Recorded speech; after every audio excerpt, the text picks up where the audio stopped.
Hello दोस्तों, अगर आप लोग किसी भी एग्ज़ाम की तैयारी कर रहे हो तो आप लोगों के लिए यह वीडियो बहुत ही महत्वपूर्ण साबित होने वाला है, क्योंकि इस वीडियो में मैंने आप लोगों के लिए जीके जीएस से रिलेटेड बहुत ही महत्वपूर्ण क्वेश्चन आंसर लेकर आया हूँ।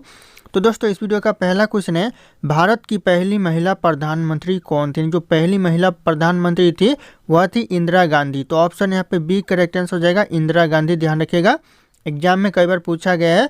और अगर आप लोगों को एक भी क्वेश्चन का सही से उत्तर पता होगा इस वीडियो में तो कमेंट करके जरूर बताइएगा। दोस्तों, अगला क्वेश्चन है, जैन धर्म में कुल कितने तीर्थकर हुए?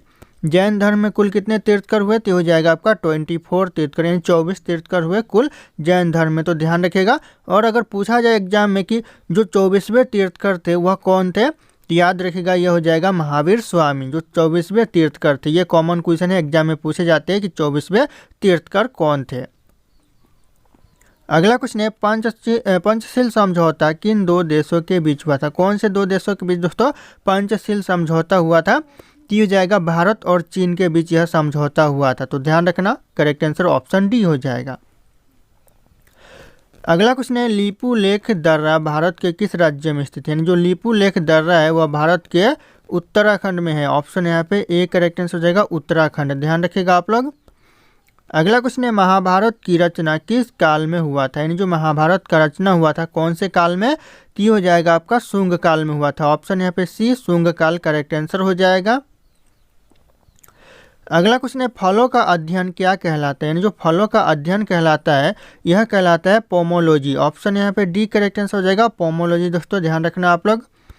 अगला क्वेश्चन है, राष्ट्रीय डेयरी अनुसंधान संस्थान कहाँ स्थित है? यानी जो डेयरी अनुसंधान संस्थान है वो हो जाएगा आपका करनाल। ऑप्शन डी करनाल में यह स्थित है। तो ध्यान रखना आप लोग। और अगर आप लोग हमारे चैनल पे नए होंगे तो चैनल को सब्सक्राइब करके बेल आइकन को प्रेस कर लेना, ताकि इसी तरह के वीडियो आप लोगों को सबसे पहले मिलती रहे।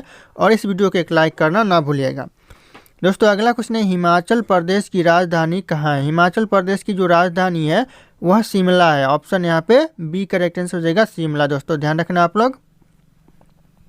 अगला क्वेश्चन है, श्रीलंका का प्राचीन नाम क्या था? श्रीलंका का जो प्राचीन नाम था वह था सिलोन। ऑप्शन यहाँ पे डी करेक्ट आंसर हो जाएगा, सिलोन। ध्यान रखिएगा, श्रीलंका का प्राचीन नाम। अगला क्वेश्चन है, रूस का राष्ट्रीय खेल कौन सा है? यानी जो रूस का राष्ट्रीय खेल है वह शतरंज है। ऑप्शन यहाँ पे डी करेक्ट आंसर हो जाएगा, शतरंज, जो कि रूस का राष्ट्रीय खेल है। अगला क्वेश्चन है, आईसीआईसीआई बैंक की स्थापना कब हुई थी? यानी जो आईसीआईसीआई बैंक की स्थापना हुई थी यह हुआ था 1994 में। ध्यान रखना, ऑप्शन यहाँ पे बी करेक्ट आंसर हो जाएगा, 1994 में। अगला क्वेश्चन है, गन्ना का प्राचीन नाम क्या है? दोस्तों, जो गन्ना का प्राचीन नाम है वह क्या है? तो हो जाएगा आपका ऑप्शन है ईसू। ईसू गन्ना का प्राचीन नाम है। तो ध्यान रखना आप लोग। अगला क्वेश्चन है, पिछोला झील किस राज्य में स्थित है? जो पिछोला झील है कौन से राज्य में है? तो ये आपका राजस्थान राज्य में है। ऑप्शन यहाँ पे सी राजस्थान राज्य करेक्ट आंसर हो जाएगा। ध्यान रखना आप लोग। अगला क्वेश्चन है, स्वामी विवेकानंद का मूल नाम क्या था? स्वामी विवेकानंद का जो मूल नाम था वह था नरेंद्र दत्त। ऑप्शन यहाँ पे सी करेक्ट आंसर हो जाएगा, नरेंद्र दत्त। एग्जाम में कई बार पूछा गया है। और इस वीडियो में जितने क्वेश्चन है सारे एग्जाम के नज़रिए से बहुत इंपॉर्टेंट है, एग्जाम में रिपीट होते रहते। तो ध्यान रखना आप लोग सारे क्वेश्चन के ऊपर।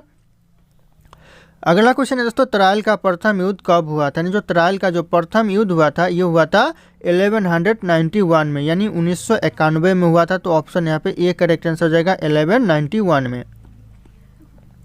अगला क्वेश्चन है, लाल बहादुर शास्त्री की समाधि किस नदी के किनारे पर स्थित है? कौन सी नदी के किनारे दोस्तों लाल बहादुर शास्त्री की समाधि स्थल है? तो हो जाएगा यहाँ पे यमुना नदी के किनारे। ऑप्शन यहाँ पे सी यमुना नदी करेक्ट आंसर हो जाएगा। ध्यान रखना आप लोग। अगला क्वेश्चन है, शेषनाग झील किस राज्य में स्थित है? यानी जो शेषनाग झील है यह कौन से राज्य में है? तो यह हो जाएगा जम्मू कश्मीर राज्य में, जम्मू कश्मीर। ऑप्शन यहाँ पे ए करेक्ट आंसर हो जाएगा। कई बार यह क्वेश्चन रिपीट हुए हैं एग्जाम में। अगला क्वेश्चन है, महात्मा गांधी का जन्म किस वर्ष हुआ था? कौन से सन में महात्मा गांधी जी का जन्म हुआ था? तो हो जाएगा आपका 1869 में महात्मा गांधी जी का जन्म हुआ था। तो ऑप्शन यहाँ पे सी करेक्ट आंसर हो जाएगा, 1869। अगला क्वेश्चन है, प्रोटीन का उत्तम स्रोत निम्नलिखित में से कौन सा? यानी इन ऑप्शन में से जो प्रोटीन का उत्तम स्रोत है, सबसे ज़्यादा प्रोटीन मिलता है कौन से चीज़ से? तो ऑप्शन यहाँ पे सी हो जाएगा, सोयाबीन से सबसे ज़्यादा प्रोटीन मिलता है। तो ऑप्शन यहाँ पे सी करेक्ट आंसर हो जाएगा, सोयाबीन। अगला क्वेश्चन है बंगाल का शोक किस नदी को कहा जाता है। बंगाल का जो शोक कहा जाता है वह कहा जाता है दामोदर नदी को। ऑप्शन यहाँ पे डी दामोदर नदी करेक्ट आंसर हो जाएगा। ध्यान रखना आप लोग, बहुत इंपॉर्टेंट सवाल है ये वाला। दोस्तों अगला क्वेश्चन है स्वराज पार्टी के संस्थापक कौन थे। जो स्वराज पार्टी के जो संस्थापक थे वह थे मोतीलाल नेहरू। तो ऑप्शन यहाँ पे B Motilal Nehru correct answer हो जाएगा। ध्यान रखना आप लोग, बहुत इंपॉर्टेंट सवाल है ये वाला। दोस्तों अगला क्वेश्चन है गद्दर पार्टी के संस्थापक कौन है। दोस्तों जो गद्दर पार्टी के संस्थापक है वह लाला हरदयाल है। तो ऑप्शन यहाँ पे ए करेक्ट आंसर हो जाएगा लाला हरदयाल। ध्यान रखना दोस्तों, कई बार यह क्वेश्चन एग्जाम में पूछा गया है। अगला क्वेश्चन है the race of my life book के लेखक कौन है। दोस्तों the race of my life book के जो लेखक है ये है मिल्खा सिंह। ऑप्शन यहाँ पे B Milkha Singh correct answer हो जाएगा। ध्यान रखना, बहुत ही इंपॉर्टेंट क्वेश्चन है ये एग्जाम के नज़रिए से। अगला क्वेश्चन है मानव शरीर का सामान्य तापमान कितना होता है। मानव शरीर का जो सामान्य तापमान होता है वो होता है 37 सेल्सियस। ध्यान रखना दोस्तों, ये भी क्वेश्चन एग्जाम के लिए बहुत ही इंपॉर्टेंट है। तो ऑप्शन यहाँ पे सी करेक्ट आंसर हो जाएगा। अगला क्वेश्चन है शिक्षा का अधिकार किस अनुच्छेद में, यानी जो शिक्षा का अधिकार है वो कौन से अनुच्छेद में है। तो हो जाएगा अनुच्छेद 21A में है। ध्यान रखना, अनुच्छेद 21 आर्टिकल 21A में है। तो ऑप्शन यहाँ पे ए करेक्ट आंसर हो जाएगा, आर्टिकल 21A। अगला क्वेश्चन है किस आयोग ने भारतीय रिजर्व बैंक की स्थापना की सिफारिश की थी। यानी जो भारतीय रिजर्व बैंक की स्थापना की जो सिफारिश की थी कौन से आयोग ने। तो हो जाएगा यहाँ पे हिल्टन यंग आयोग ने, हिल्टन यंग आयोग। ऑप्शन यहाँ पे सी करेक्ट आंसर हो जाएगा, हिल्टन यंग आयोग ने की थी। अगला क्वेश्चन है विग्स ऑफ फायर पुस्तक के लेखक कौन है। जो विग्स ऑफ फायर पुस्तक के जो लेखक है वह है अब्दुल कलाम। ऑप्शन यहाँ पे B Abdul Kalam correct answer हो जाएगा। ध्यान रखना आप लोग।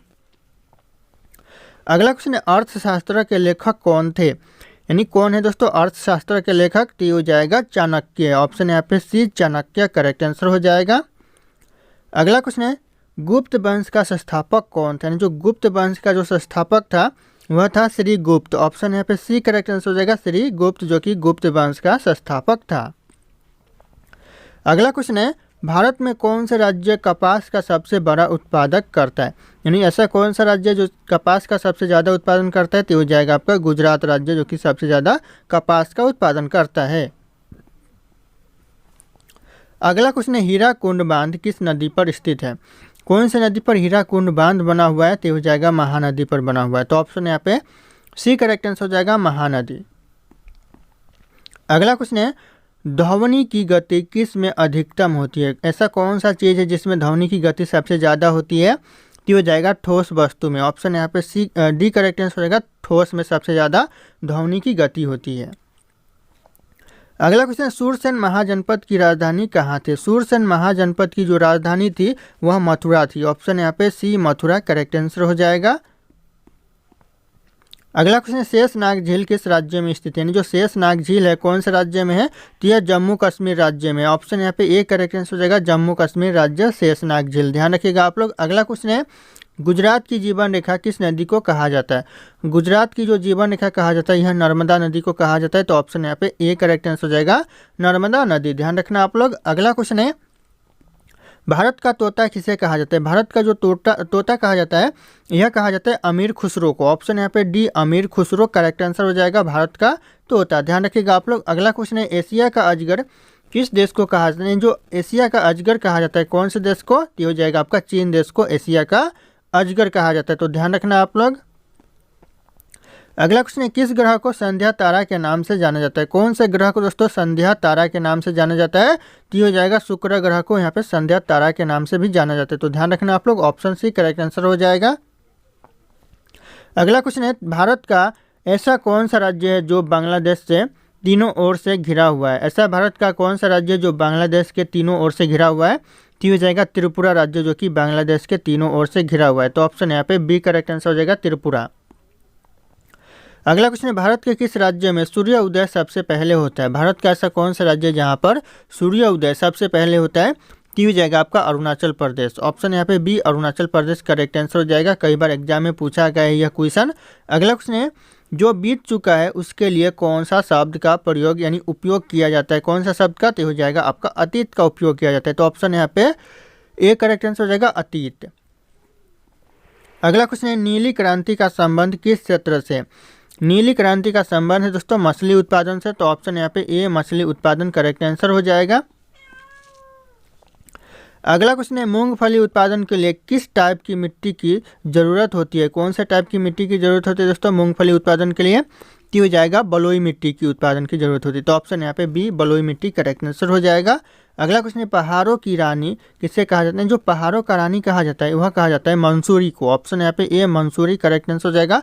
पहाड़ों की रानी, ध्यान रखना कई बार यह क्वेश्चन भी एग्जाम में पूछा गया है।